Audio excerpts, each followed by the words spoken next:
उत्तराखंड से जुड़ी 5 सबसे बड़ी और ताजा खबरें लेकर आए हैं। तो शुरुआत करते हैं हमारे पहले बड़े अपडेट से, जो सीधा चंपावत से आ रहा है SIR 2026 वोटर वेरिफिकेशन को लेकर। सरकारी पोर्टल के मुताबिक चंपावत जिले में CIR 0026 सिटीजन वेरिफिकेशन की प्रक्रिया ने अब जोर पकड़ लिया है। प्रशासन पूरी मुस्तैदी से स्थानीय रिकॉर्ड्स को पारदर्शी तरीके से अपडेट करने में जुट गया है। अब रुक करते हैं राजधानी देहरादून का, जहां प्रशासन इस वक्त 2 अलग-अलग लेकिन बहुत ही महत्वपूर्ण सुरक्षा मामलों को हैंडल कर रहा है। पहला मामला है UKSSC की ग्रेजुएट लेवल परीक्षा का। इसमें पूरी तरह से फेयरनेस बनी रहे, इसके लिए बायोमेट्रिक वेरिफिकेशन, फेस ऑथेंटिकेशन और हर सेंटर पर लाइव CCTV मॉनिटरिंग जैसी 3 लेयर सिक्योरिटी लागू कर दी गई है। जरा इस ऑपरेशन के स्केल को देखिए।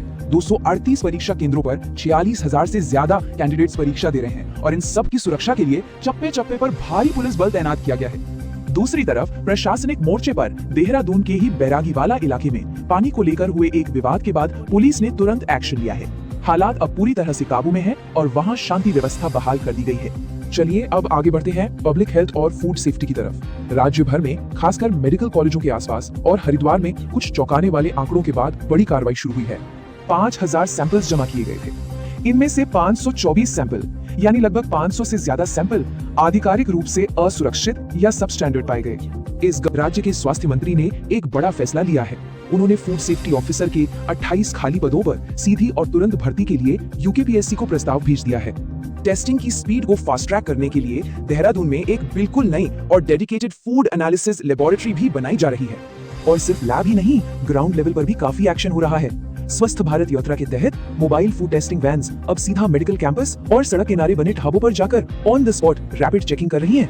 इसी कड़ी में हरिद्वार जैसे बड़े धार्मिक केंद्रों पर भी साफ सफाई न रखने वाले, बिना लाइसेंस के स्ट्रीट वेंडर्स और खाने में आर्टिफिशियल रंग मिलाने वालों के खिलाफ ताबड़तोड़ कार्रवाई की जा रही है। मौसम की उत्तराखंड में मौसम का मिजाज अब बहुत तेजी से बदलने वाला है, जिसे लेकर एक बड़ा अलर्ट जारी हुआ है।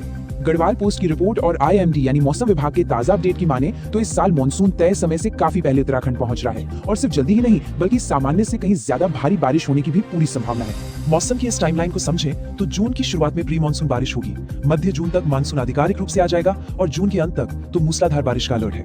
इसलिए प्रशासन और जनता दोनों का तैयार रहना बहुत जरूरी है। ऐसे ही डीप और फास्ट पेस्ड एनालिटिकल रिपोर्ट्स के लिए चैनल को सब्सक्राइब करना बिल्कुल मत भूलिएगा।